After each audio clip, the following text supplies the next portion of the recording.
So, I skipped last video because just not really appropriate to do this sort of thing in. But I'm not skipping this video. Ready? Thunder! Thunder! Thundercats! How?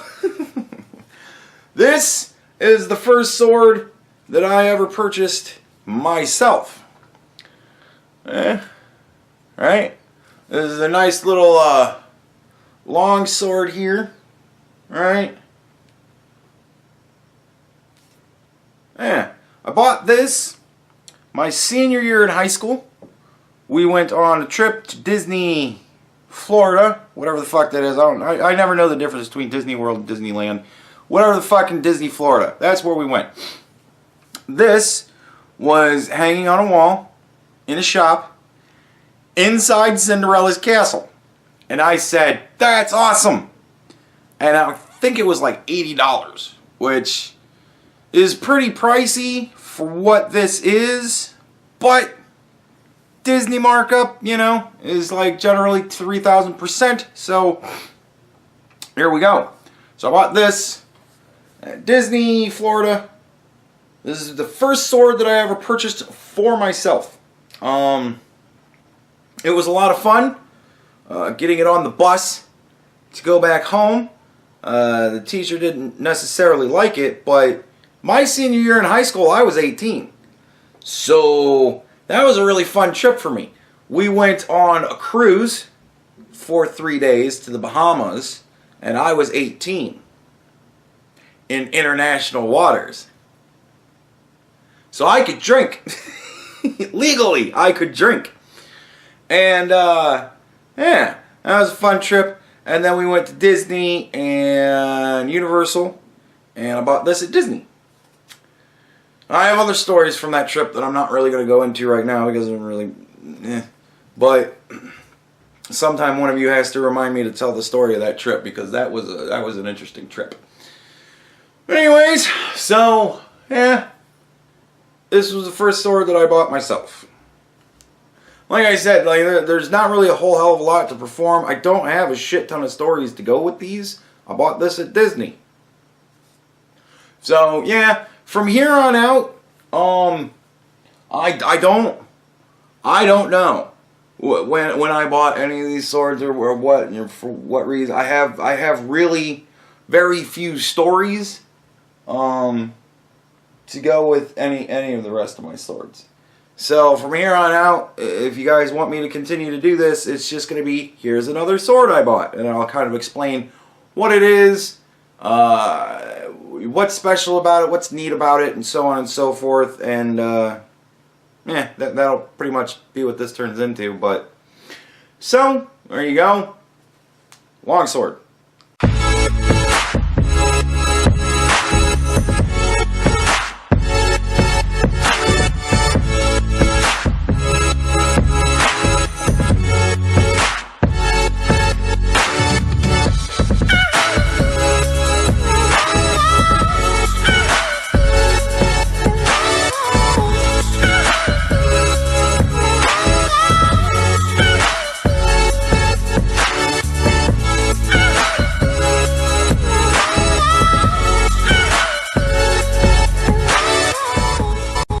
So I heard this story today while I was at work. Apparently there is an update with the particular ISIS bride that is making all the fuss.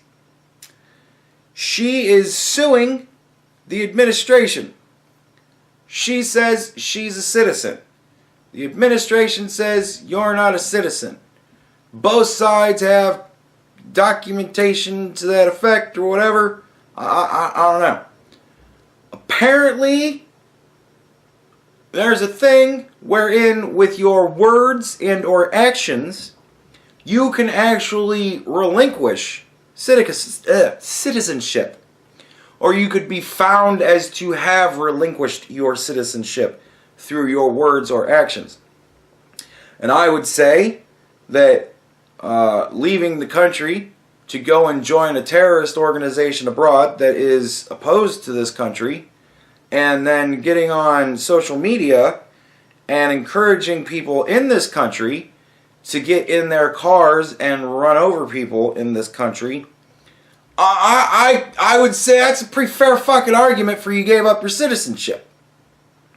But she is suing the administration to allow her to come back into the country. She apparently, her and her lawyer requested, the reason why this was in the news, apparently her and her lawyer requested that her case be expedited, that she be given a very fast trial date and a quick trial. And apparently the judge, in his wisdom, said no. So, bitch gonna have to wait in line like everybody else who's waiting for a court case. And apparently no special treatment for terrorists. Funny that. But beyond all of that asinine horse shit, let's really think about this. You're suing the country to allow you to come back into the country and be a citizen.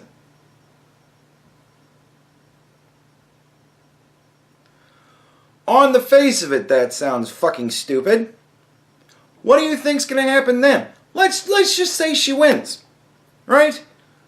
Crazy as that may be, we live in a crazy country these days. Let's say she wins.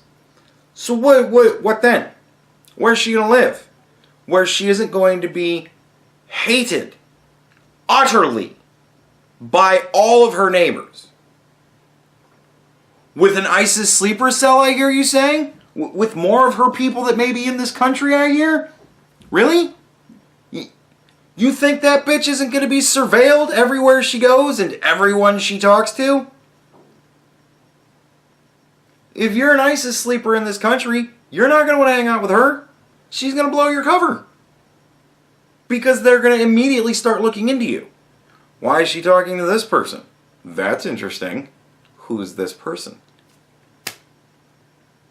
Now, as awesome as I think that would be, again, I don't think it's going to work. Because they're not going to want to hang out with her. They're not going to want to associate with her. At all. And neither does anybody else. But let's say, even through all that, she happens to find love. Right? Third time lucky. And they have some kids. You going to want your kids to go to school with her kids? You going to want her on the fucking PTA? Right?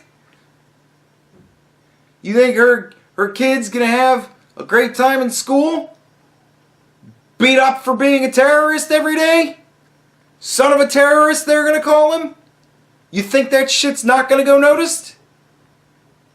You think her name's going to be magically forgotten? Are you shitting me?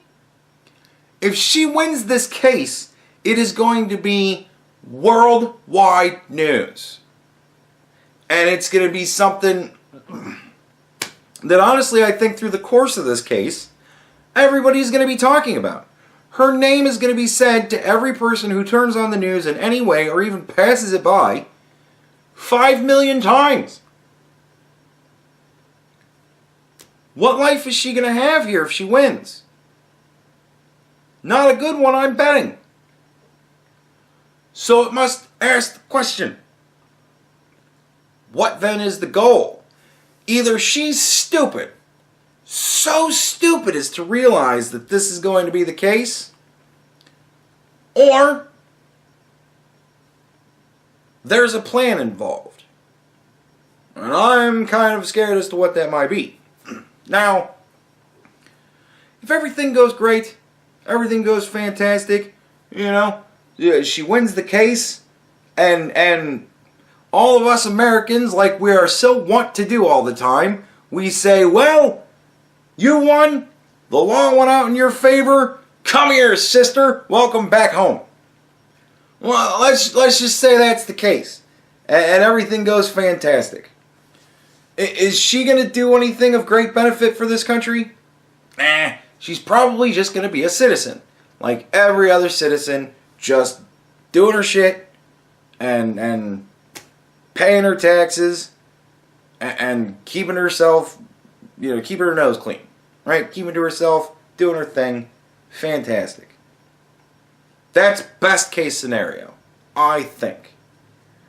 What is the absolute worst case scenario? For the first time in court today during Jahar Tsarnaev's trial. Tsarnaev appears to be seen. He's circled there. You can see him on your screen. He's watching the marathon. The first blast goes off.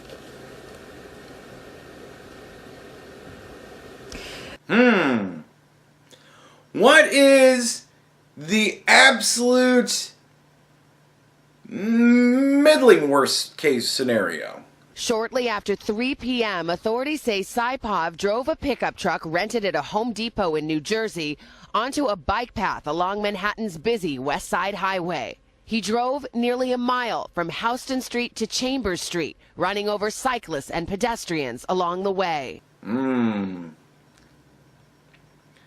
And even if it's just on the lowest possible end of things going wrong, what's going to happen? I'm guessing every single interaction she's going to have with an American citizen is probably going to be a hostile one. And she's going to be doing nothing but suing people for anti-Islamophobia or anti-women, anti-racial, whatever the fuck. Right? So she's either going to be going through the court, slowly refunding ICE, one trial at a time, one hate crime trial at a time, or something bad is going to happen. Something really bad.